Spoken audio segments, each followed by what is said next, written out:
Good afternoon. My name is Mike Scanlon. Today is May 28th. It's the Friday before Memorial. I hope you're having a good afternoon and evening. Today I'm going to talk about street repairs and maintenance. If you remember last week, I said we have 5 goals as a community. The first one is to clean the community up. The second is to repair and maintain streets. The third is economic development. The fourth is creating housing and housing opportunities of all types. And then the last one is infrastructure, and whether that's soft or hard infrastructure, it's taking care of those things that will last for a long time and will keep our community sustainable. Let's talk about streets. We do an inventory of all of the streets and street segments in our community. Streets are typically broken into 3 or 4 categories. Main arterials, that's like Main Street, that's like 6th Street. Collectors, that would be like Parker, Brown, Pacific. Street segments, or what would be typically called residential streets, are like the numbered streets. 1st, 2nd, 3rd, 4th, 5th, with the exception of 6th, 7th, 8th, 9th, 10th, 11th, 12th, 14th. You get the idea. So they're based on the fact that some streets can carry more traffic than others, and then that parking on the street's also a little different. If you've noticed, the parking on Main Street doesn't look like the parking on Brown, or the parking on 4th, or the parking that you'll see on 12th. So it depends on where you live and the type of street you're on as to what type of care your street receives.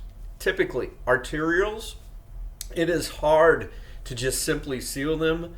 What you'll typically see is a mill and overlay or a complete replacement. So if you're familiar with Main Street over the last 10 or 11 years, a complete replacement. We have a lot of brick streets that we've taken up and that we've covered up. So in those cases, those are going to typically be chip seal if we can. We'll seal some of them, but when you cut into that asphalt and there's brick underneath, as you can imagine, it creates quite the bumpy ride for you and your car. We categorize streets kind of like A to F, and then we try to work on those streets that are the worst. But the other thing that we have to weigh is to make sure that streets don't get to that point that they're really bad. So sometimes you're going to see sealing streets and you're going to go like, why are they working on that street? Well, we're working on that particular street because we don't want it to fall into the worst category. Some of our streets we're going to have to spend a lot more time and money on simply because of the condition that they're in. So over the next 5 years, you're going to see us put out a street map, and we'll post it to our Facebook page, and we'll outline and grade all of the streets and where we are in getting them repaired. So that's everything that you would ever want to know about streets. If you have questions, don't hesitate to call or email me. The next thing I want to talk about, because there was a lot of rain yesterday, if you were in Osawatomie, on Thursday, May 27th, it was a toad strangler. The amount of water that we received in just about an hour and a half, 2-hour period was well over 2 inches. A lot of areas flooded, and I'm sure that if your home didn't flood, you knew an area that flooded. As you look at stormwater and as you try to figure out how to deal with stormwater, every community ends up in the same place.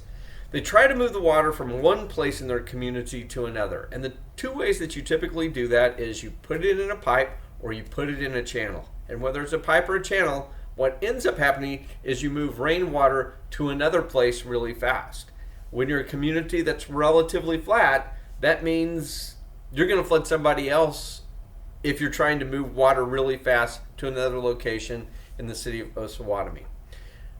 Best management practices, those things that managers and engineers have been promoting and learning about over the last 4 or 5 years, is let the water sink in to where it fell. If you move water, you typically are simply moving the problem, you're not solving it. Cut down on the amount of pavement you have. Cut down on the amount of sidewalk aprons that you have.